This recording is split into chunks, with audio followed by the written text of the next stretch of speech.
Hey there folks, rinimt here, and welcome back to Gods of the Twilight. In the last part we did Farkas Chapter 0, Part 2.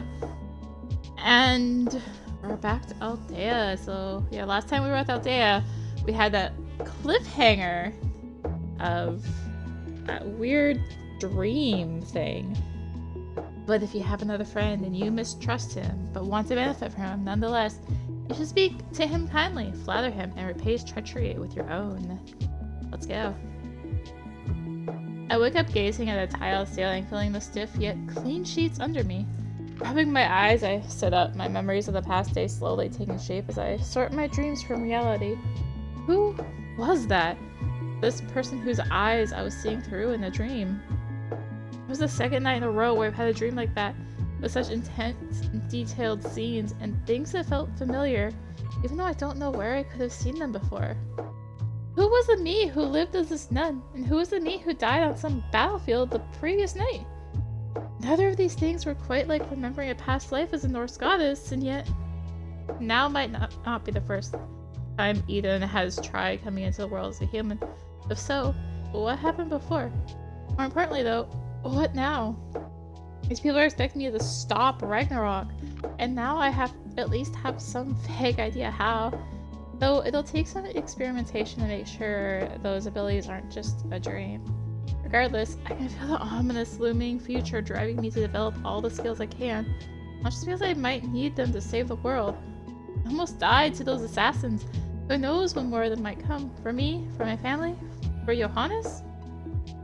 I know the fate of the world is a bigger deal than the people I'm closest to, but these other threats still give me a sharper pang of fear. They feel more immediate, more personal, more real. If I can heal and defend them, then I'd better learn how. It could mean someone's life, and soon. Maybe I have offensive abilities to unlock as well, even if Eden's nature is to be more of a life giver than a life taker. Besides, I still don't know much about this government task force. I'd rather not be at their mercy, so the more power I can wield in my own right, the better. I sit up and get dressed in the same clothes I arrived with. I'm not ready to use the uniforms in the closet. Heading to the door, I open it and peer out, looking down the hallway in either direction. Hello? No response yet. I might as well look for a shower and possibly breakfast. I head down the hall, remembering what I saw on the tour yesterday evening. But before I even make it around the corner, I hear footsteps approaching me, and I look to see Komani walking swiftly to catch me. She slows to a regular pace beside me. Good morning. You certainly found me fast. Glance back for any sign of a camera aimed at the door to my room. If there is one, it isn't obvious, but it feels like they must have been watching. Well, you are somewhat important. Do you need me for something right now? Or are you just following me wherever I go? A bit of both. We do have to maintain a certain level of security. Other than that, we want to make sure you're finding ways to train. Gain some level of confidence in your abilities. Good. The sooner the better on that. Couldn't agree more. Though, I could also use a shower, so... Showers are next to the gym. This way. He gestures, turning down a corridor and then sliding open a door into a locker room with a shower area to one side. Other women who work in this space are moving about through their morning routines. There's no privacy, either for changing or for showering. But it's the same with the public pools around here, so at least I knew to expect that. Alright, I think I can take it from here. Monty nods, but doesn't go anywhere. I mean... I'll be right here. Okay then. Now it's bins to one side where clothes could be deposited for flash cleaning. I could definitely use that. Bishop, I'd rather stick to my own clothing for the time being.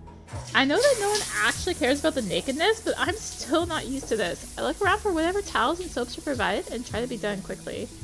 Even so, it takes me a while. Every unfamiliar aspect of this place gets me reflecting on how bizarre this whole situation is. Finally, I'm out again and Komani is just standing there, leaning against the wall. Let's talk more over breakfast. Sure. It's all I can think to say. I mean, what else am I gonna do at this point? He leads me to the mess hall and we both collect what we want from the serving line before sitting down. Oatmeal, yogurt, or rather, skyr. It's different from any yogurt I've had anywhere else. Toast, packets of jam and butter, a fruit cup, a couple shots of vitamin D in the form of cod liver oil. I got used to seeing that last part after coming to Iceland, but I'm gonna pass. I know vitamin D is even more important now that I'm not even seeing the sky, let alone the sun, but I'll get it some other way. I ate vegetarian for so many years growing up that anything else feels a bit strange.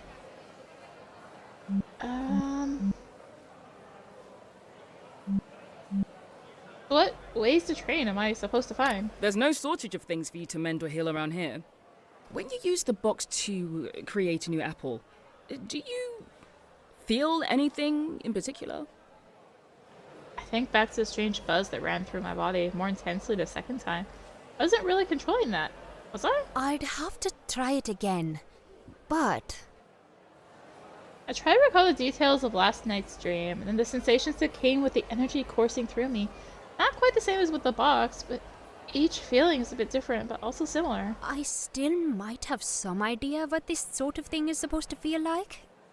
I just have to make sure that what I'm remembering is, well, real. Well, if you want to visit the medic after this, we can look for a volunteer to try whatever it is you're remembering. Sounds good. So what are we waiting for? Finish my food and stand up. After a quick stop to drop off our trays, we're on our way. A few minutes later, we're headed down another sterile, windowless corridor towards the office of this medic. The door opens as Komani approaches. It isn't a large place, but there are a few beds with partitions between them, as well as a front desk. There's a man sitting behind it with a distant gaze that tells me he's reviewing something on his HUD. He fiddles with a handheld device while his eyes slip between windows invisible to the rest of us. Must be doing something that requires more precision than thought controls can alone provide. Hey there, Stefan. He looks up. This is Althea Mishra, the, Ah, yes, the guest. And this is Dr. Stefan Everson, the head of the med team here. What can I do for you? Turning and taking a step towards us, he reaches out to shake my hand. Take it. However, I might feel about this whole organization. I could use his help.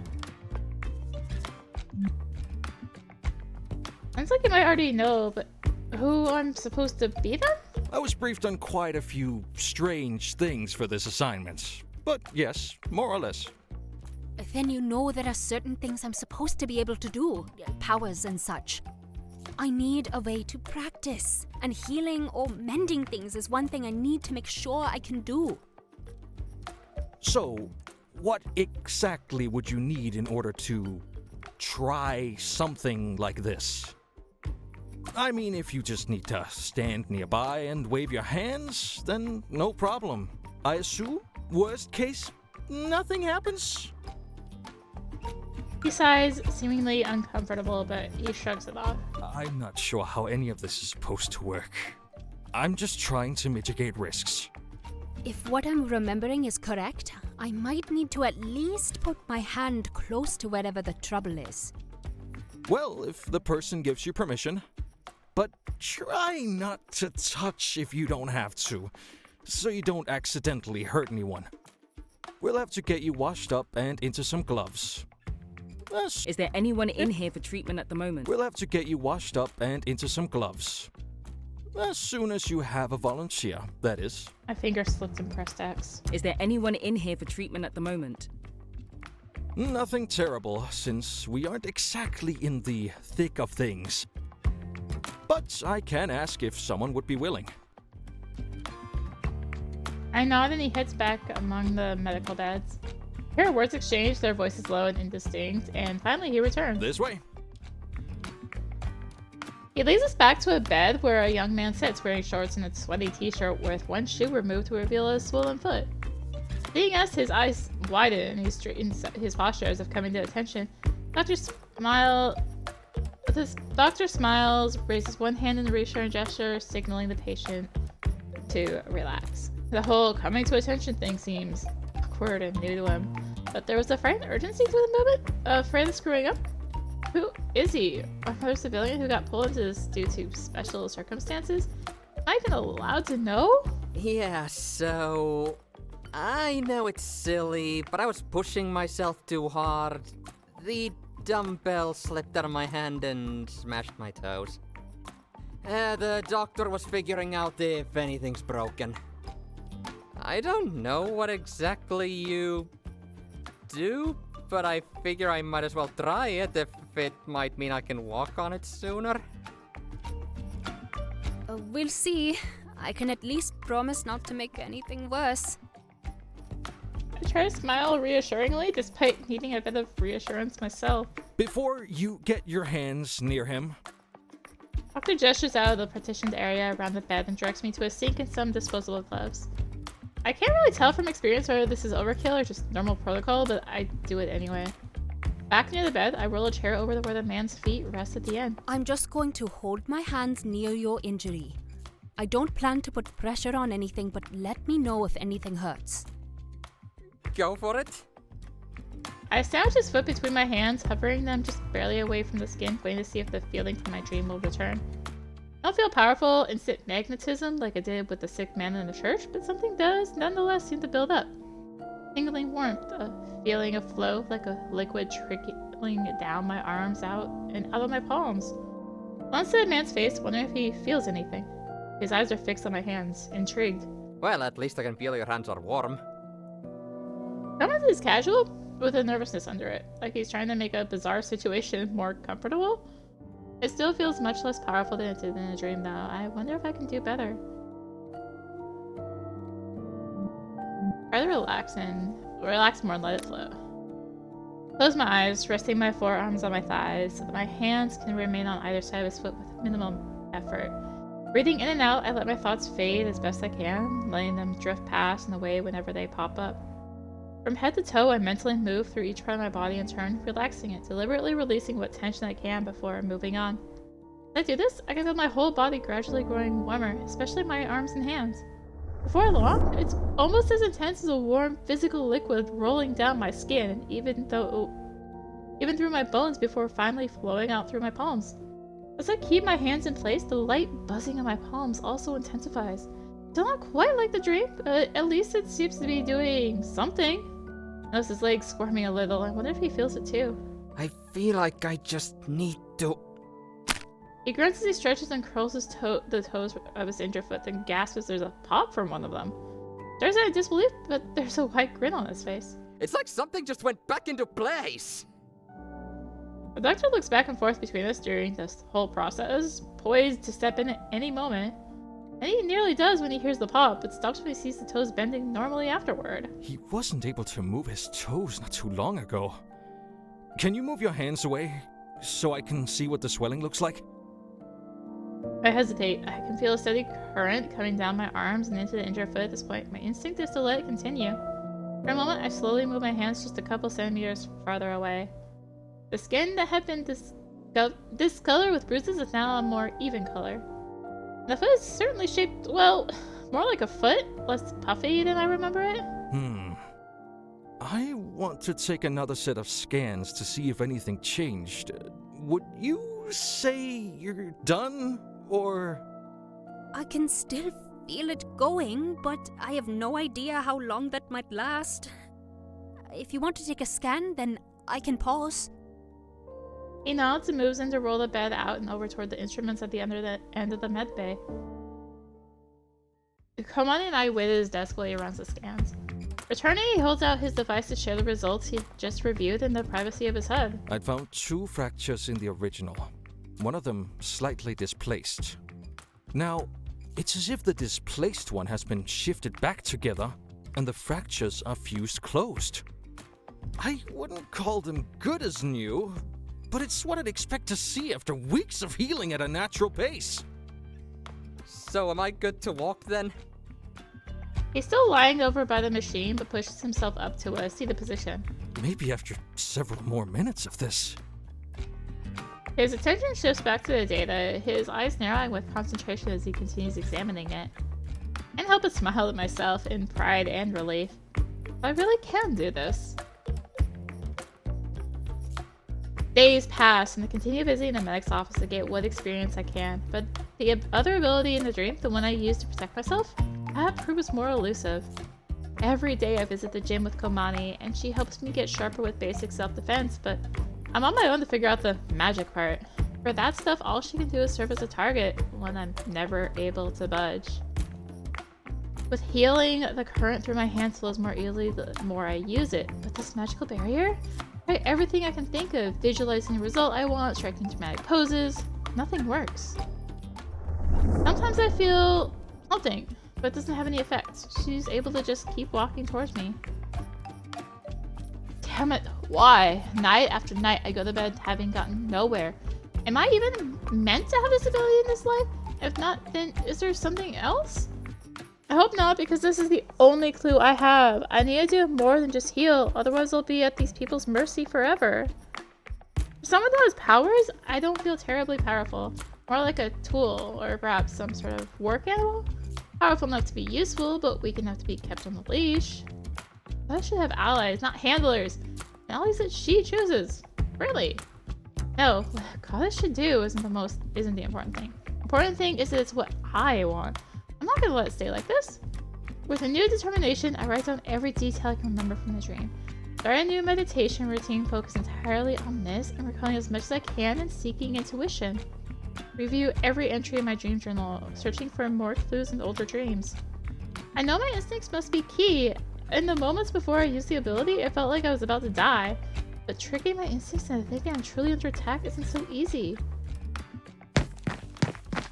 Ask Hermione to surprise me and we work it into my self-defense training. But no matter what she does, I don't truly believe my life is in danger and the instinct remains out of reach.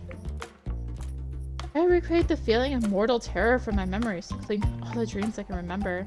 Even then, the instinct never kicks in. I focus on visualizing everything properly.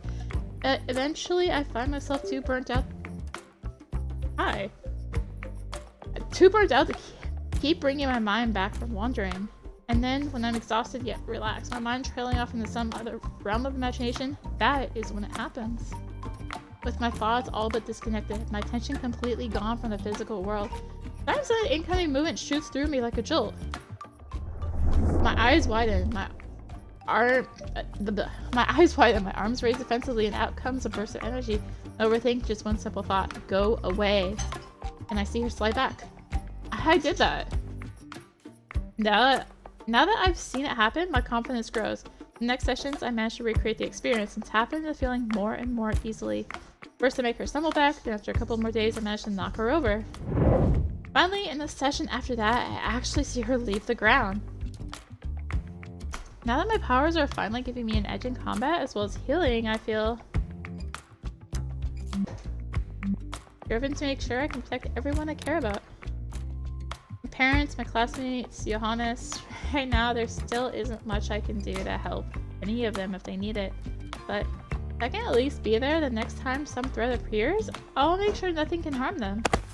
Hermione brushes herself off, pushing back to her feet after our latest training session. That's really something. Even when they told us these things existed, it was hard to imagine actually seeing it. So I didn't even know what to try to imagine.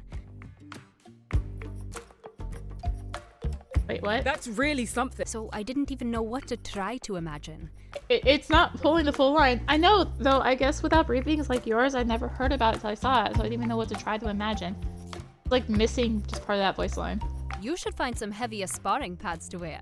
Before long, I might be able to throw you into things and use this as an attack as well. Or send objects flying and use that as an attack. Not saying it always has to be you. I'll admit it. You just like throwing me around. But it's also good for me to get used to facing powers like yours. That's an interesting thought. By training with her, am I actually helping these people learn how to counter my abilities if I ever try to fight them for real? It's a dark possibility. But I need a training either way, and there's no way to skip the cameras in this place. Best to just focus on taking advantage of these resources while I can. So how did you end up involved in something like this anyway? Did they just randomly select you? Partly. It's location. They needed people in Iceland working within the local authorities. And I've been here most of my life. Most? You probably noticed there isn't much immigration, but we came because of my father's work studying the melting Arctic. He's a biologist. Anyway, I was in the right place at the right time. There was an opportunity for special assignment, so I applied and proved my fitness for it. Just like I proved myself as a regular patrol officer before joining the Special Operations Unit. The Viking Squad, Iceland's SWAT unit. They're among the most highly trained and well-equipped people in the country, especially in the absence of a standing military. Did you ever believe in anything supernatural before this? Believe in? Well, traditionally, my family back home has been Christian for generations, so those beliefs always seemed normal. But Iceland is a lot more secular than it was back there, so as I got older, religion felt more like a cultural tradition than some sort of magic that could actually work. What about you?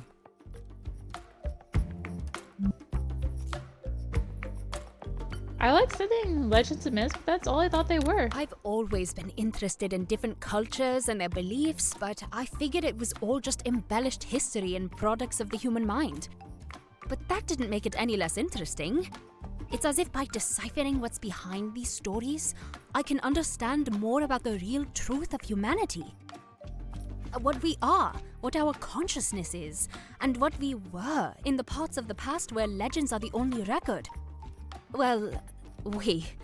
Can I really say we anymore if I now know that I'm something else? I don't know. I don't know. You've still lived a full human life up to this point, without remembering anything else. I'd say that makes you as human as anyone. So you basically sorted through these things on your own? There wasn't anything you got from your family? I was still a child when we left India.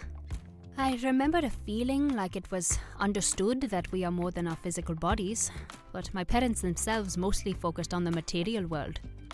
They're both pretty intellectual. That's how they met, at university.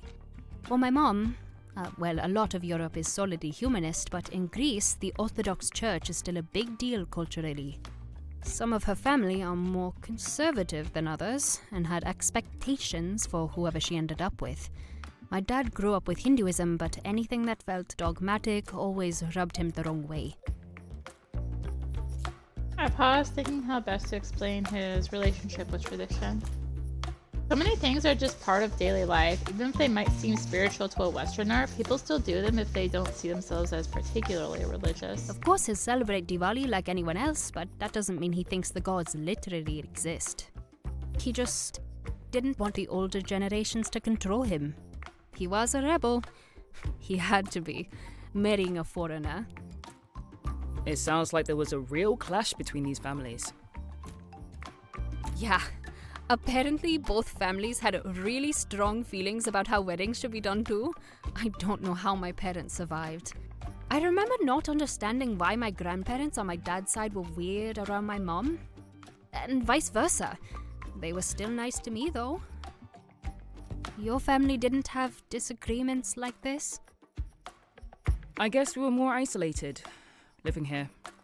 My family back home never met my friends and co-workers in Iceland. They lived in different worlds, saw things differently. I guess I ended up becoming more like the latter, to fit in, without really thinking about it. Not sure how I feel about that now. We're making our way back towards the mess hall for dinner when Kamani gets some sort of message through her HUD. I still have no internet connection, so I have to rely on the people here to relay anything I need to know.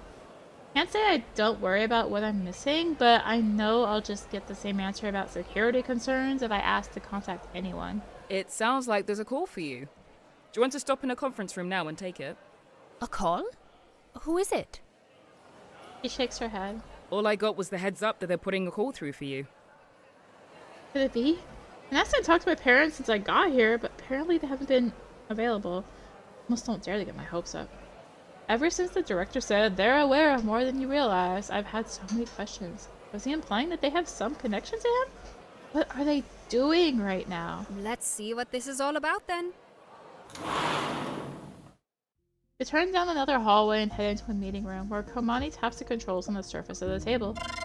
My HUD alerts me that I've been granted access to screen sharing with the conference room, and after I confirm, the familiar hologram-like image of Johannes appears in front of me. Of course, my parents are still unavailable, right? This is still better than nothing. Hopefully he has some news. Hermione looks in his direction as well, her own HUD overlaying him onto her view just as he appears in mine. Miss Thea, there you are. It seems like it's been quite some time. They told me you were under protection and there was some secure service I should route the call through to get in touch. So I didn't want to use it frivolously, but there are a few things you should know. All right. Is everyone at least safe? I'm afraid that's part of it. It's come out that someone from your school was killed in a violent attack the same day I last saw you. Pétur Helgason? The name sends a jolt through my brain. He was one of the students I've been hanging out with since moving to this place. They've been targeted because of me? What happened?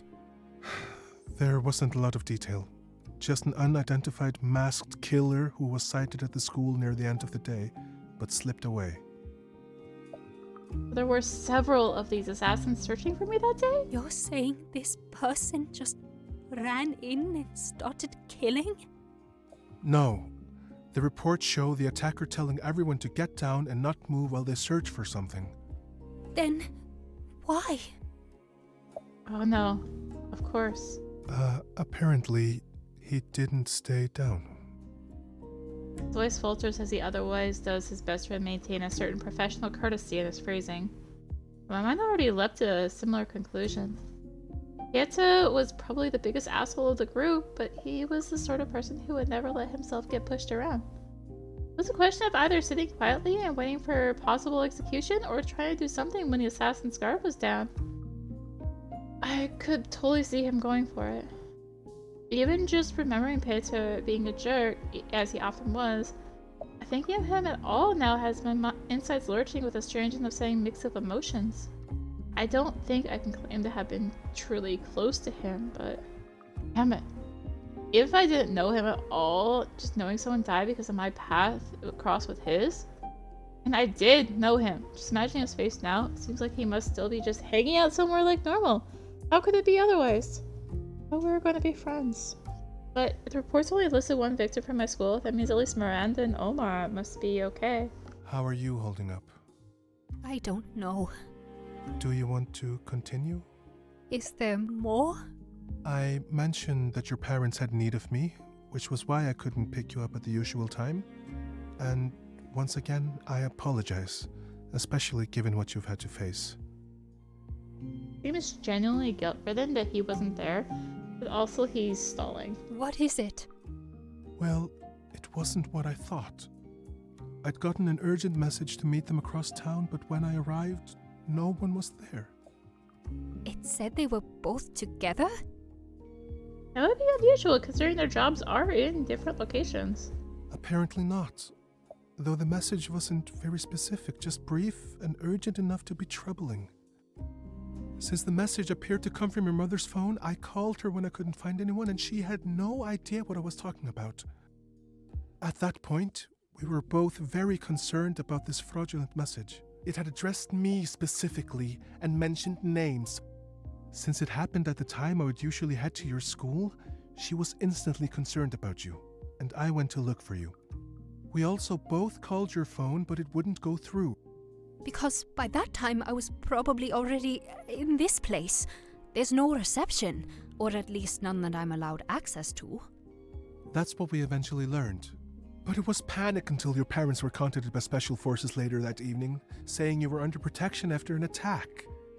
In the meantime, she brought your father into the loop, and we did what we could until finally, your parents said there were things I should know about you if I was going to be able to help when things happen. What did they mean by that? He hesitates, trying to find the words. They said you can do unusual things. Do you know what I'm talking about? A week ago I would have had no idea, but I think I know now. Is there a reason they're not on the call with you? They have their reasons, but I'm afraid there are things they can't share, even with me, or even with you. I know that's not what you want to hear, but they're safe. So there are things they're not telling him either. This is far from the first time I find myself interacting with staff because my parents are busy. This is clearly not just a case of late nights at the office or back-to-back meetings. feel like I can't trust anything I thought I knew. Do I even know who they are? Anyway, your parents wanted you to know that whatever it is you're facing, you have abilities that can protect you. There were things you managed to do as a child that afterward they pretended never happened, and even moved to avoid the people who might have seen. But you didn't just dream those things or make them up. You have some sort of power. They tried to keep it quiet so no one would come after you like they are now. And they want you to know they're sorry. They feel like they failed, because apparently someone found out. That's what they assume must be going on anyway.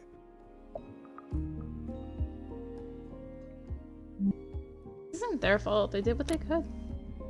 I can feel my eyes starting to water at the thought of my parents so distraught. Failed? He could never have protected me from this, from assassins who apparently use magic? With what I know about the people coming after me, it wouldn't have mattered what my parents did. So long as I lived, they probably would have been able to detect me. I know that might not sound comforting, but still, I don't want them to feel guilty. Of course. I'll let them know.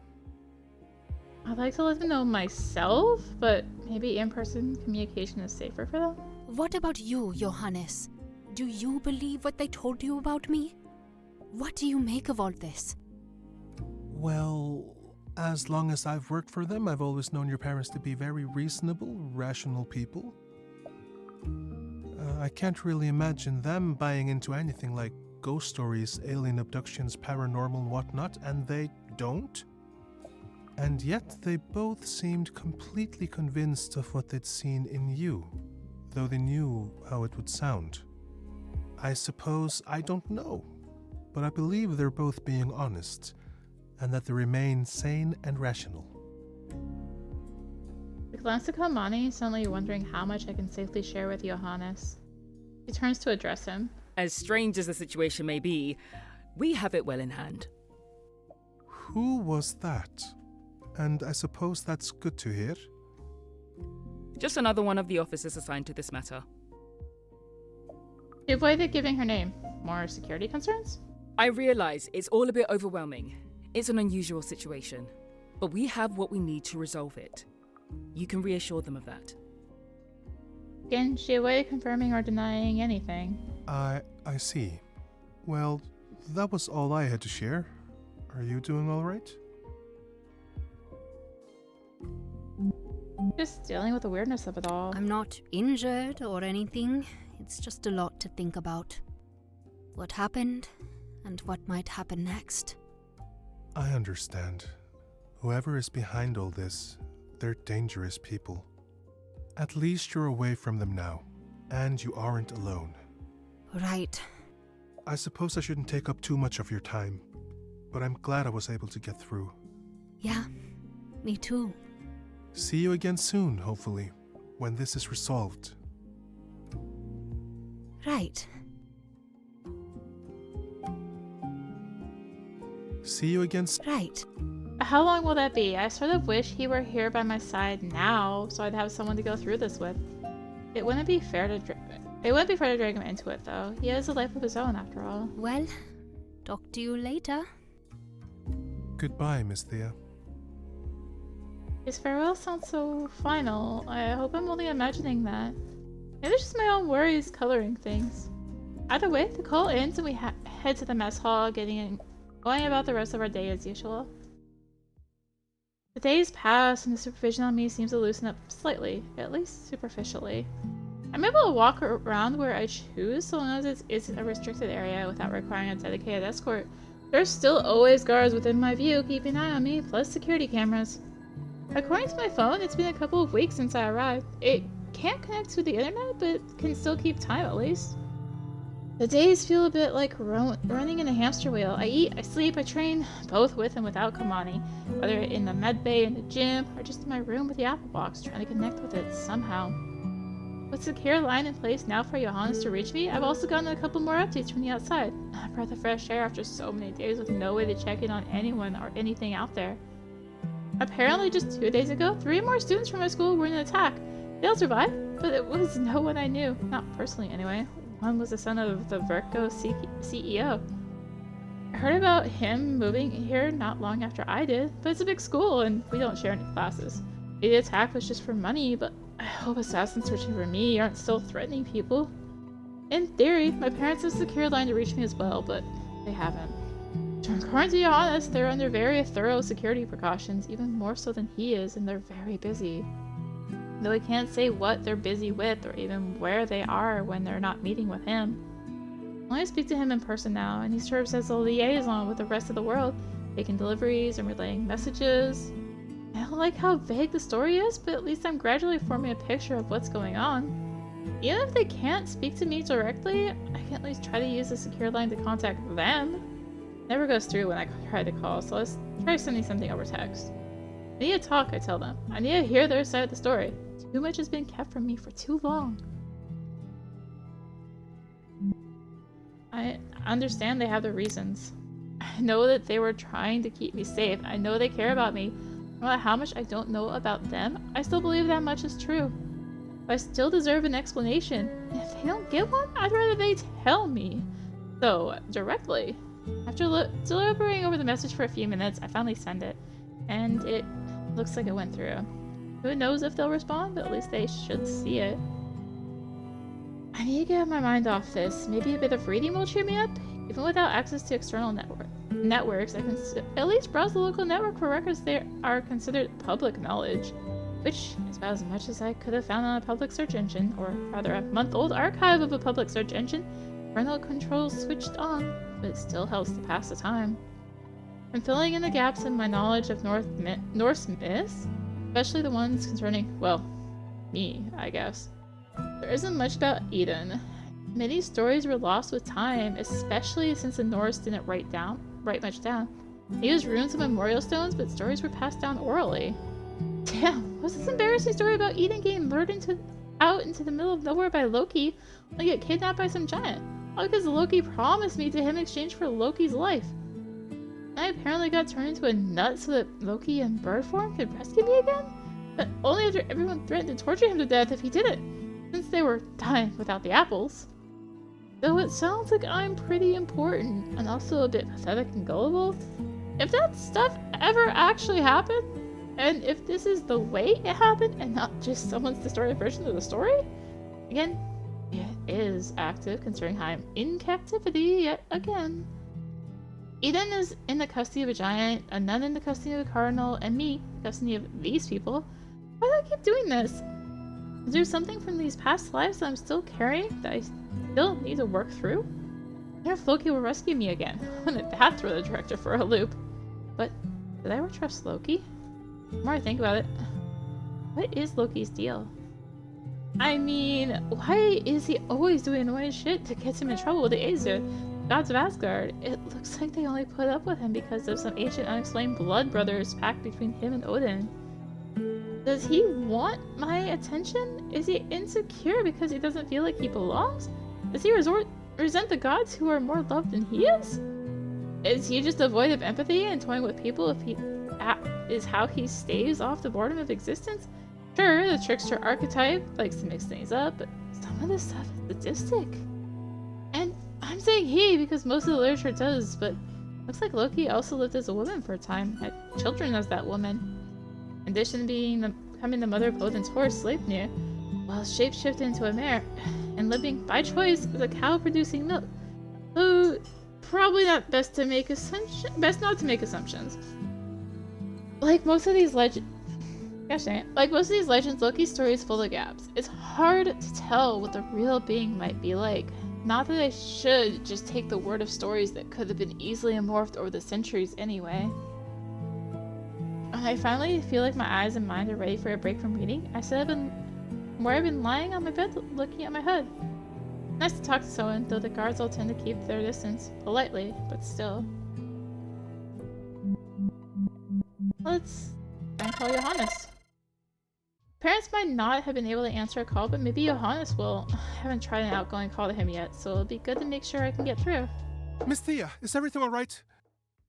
Johannes, why are you naked? Oh, no, I'm not naked. I have a towel. I was just in the shower when I saw your call, but I was worried it might be an emergency, so... So why didn't you answer with audio only? I don't...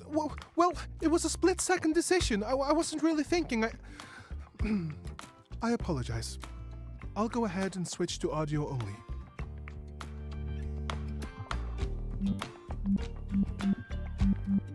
I'm not offended, but do what you prefer. I'm glad to hear that. I'll be back in a few minutes.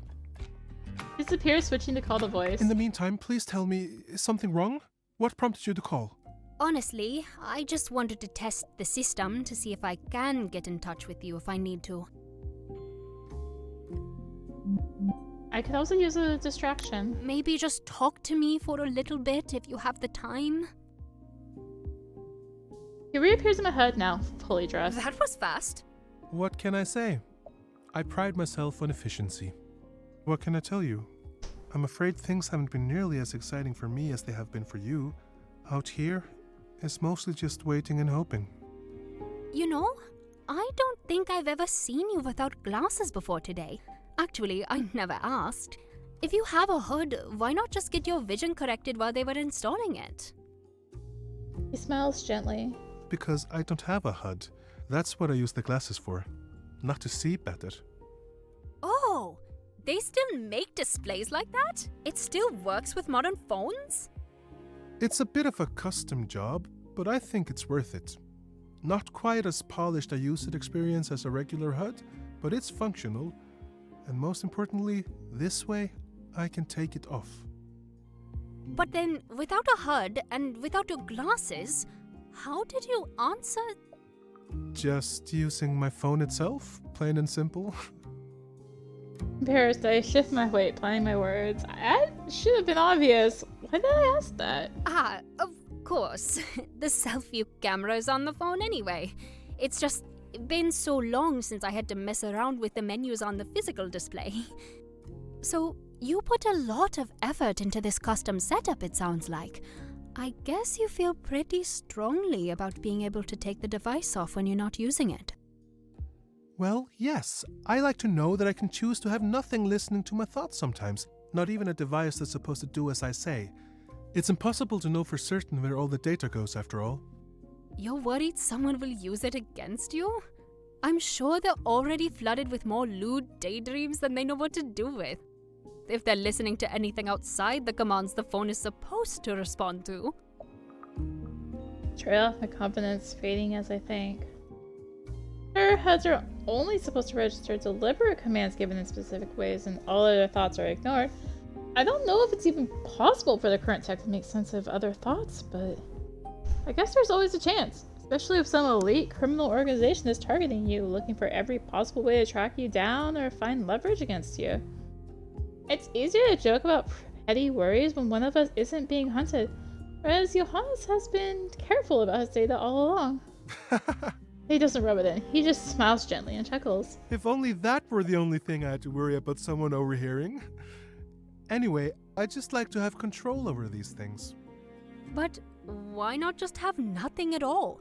And just use the display on the phone? This way, most people will assume I have a HUD, so they won't worry about what's wrong that caused me not to have one. Like whether I can't afford one even though most people can, or whether I'm some sort of strange nonconformist. But it sounds like you are. But people don't need to know that as soon as they meet me. I'd rather they get to know me first before they have any reason to put labels on me like that. But if you share this part of yourself sooner, it might help them get to know you. I mean, when were you going to tell me? Plus, who knows? You might inspire them to consider a different perspective on these things. Perhaps. Also, my custom display is more convenient than just using the phone display, so I'd still use it even if it had no impact on how others see me. Well, that's good. At least you're getting something out of it too. Of course. Do you judge me for having a HUD? Actually, would you be willing to tell me if you did?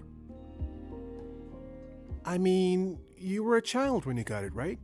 Same as most people our age? The responsibility lies with your parents, and I'm sure they weighed the risks. I wouldn't expect anyone else to be like this, much less judge them for not being so. Most people are simply doing what's normal.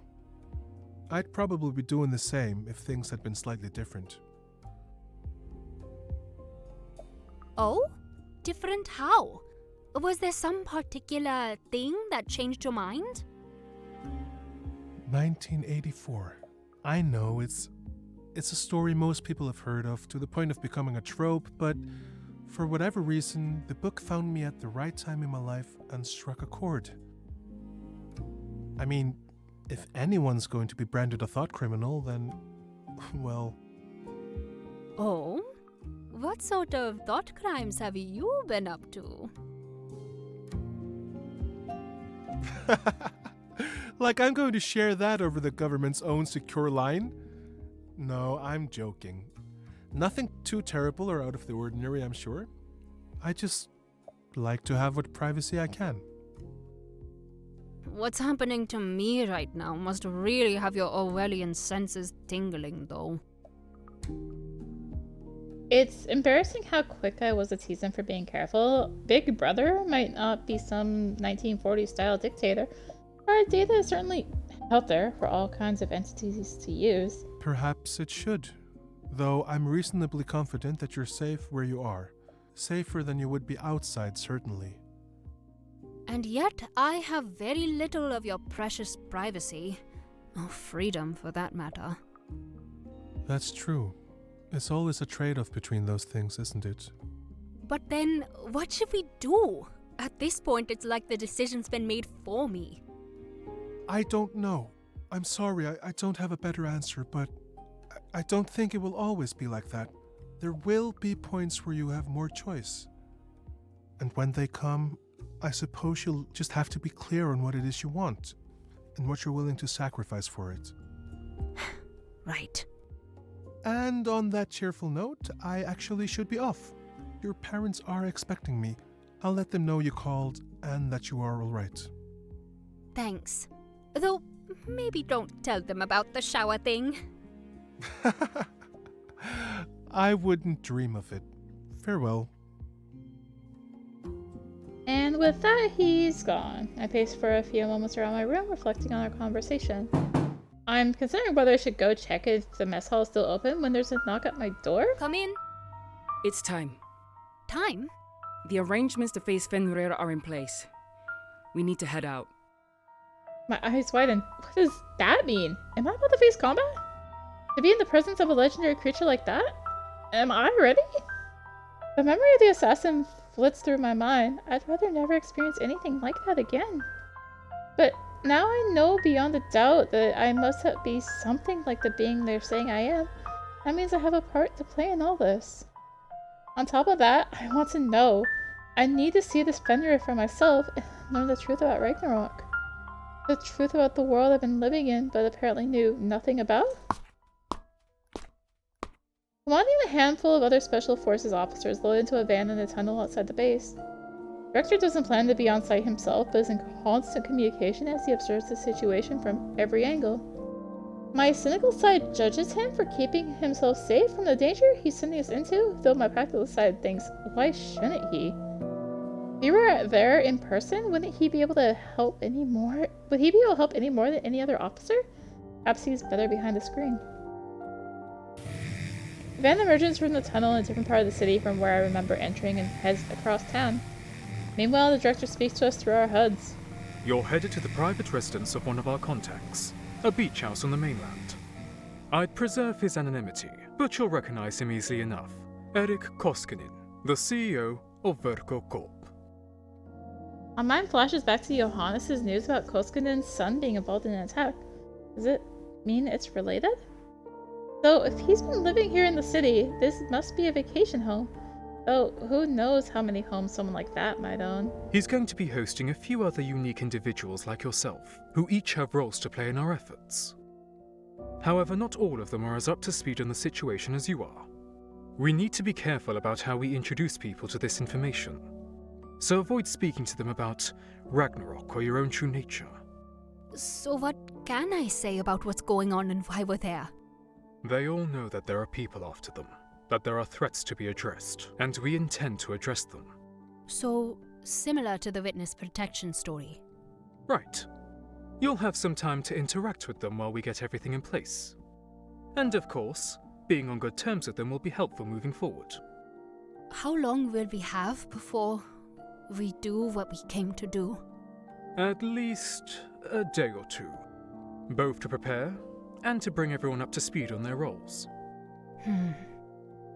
I relax a little. At least I'm not charging directly into danger. Any questions for now? Aside from how exactly is this going to work?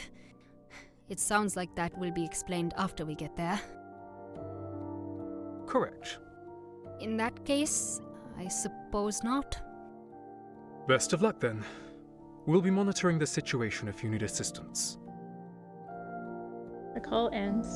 So what exactly does this mean for my privacy? Best to assume I have none, probably. Ben makes its way through the city toward the airport, and I just cross my arms and wait. Dun dun dun! We're going back to Farkas. Well, not as big of a cliffhanger this time, but still, like, what's gonna happen next? But we need to get back to Farkas, and, well, we've kind of already been told, like, we already kind of know, hey, Hector's alive. But that'll be next time. It was a little bit longer, actually, too. A little bit. But, thank you for watching. Next time we will head back to Farkas. If you enjoyed the video, consider liking, commenting, and or subscribing. Also, thank you Uber Strategist for the code for the Steam, for the game on Steam. It is out now. It's in early access. They'll be adding more chapters. That's still a ways for us. Anyways, yeah. Consider liking, commenting, and or subscribing. If you really enjoyed it, consider supporting the channel. All support greatly helps to keep being content like this and more. Found links for that in the description below, along with links to me on social media. So thank you again for watching, and until next time, this is rinimt signing out. Bye!